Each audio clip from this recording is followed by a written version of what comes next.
నువ్వు ఈరోజు నీ కష్టానికి ప్రాబ్లం అదే. నువ్వే తీర్పులోకి వచ్చేస్తున్నావు నాయనా. ప్రవర్తన మార్చుకో. Praise the Lord. హల్లెలూయా. దేవుడు ఒకటి గుర్తుపెట్టుకోండి, ఇర్మియా 33:3, నాకు మొర్ర పెట్టండి నేను మీకు ఉత్తరం ఇస్తా, వెంటనే ఇస్తా అన్నాడు. అయితే జవాబు మన దగ్గరికి రాకుండా ఆగిపోవడానికి కారణం ఏంటంటే మన ప్రవర్తన కొంచెం సరిగ్గా లేదు. అక్కడ మీ ప్రవర్తన ఎట్లుందో చూసుకున్నారా ఒకసారి? సో ఈరోజు గర్భమే కాదు, ఆర్థిక సమస్యలే కాదు, అన్ని విషయాల్లో కూడా ప్రాబ్లం అంత ఎక్కడ ఉంటుంది అంటే ఆయన దగ్గర ఉండదు, ప్రవర్తనే.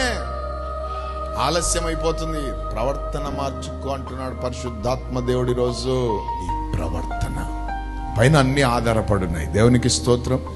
తీర్పు ఎక్కడ బయలుదేరుతుంది అంటే మన యొక్క ప్రవర్తన బట్టి మనకు తీర్పు బయలుదేరుతుంది.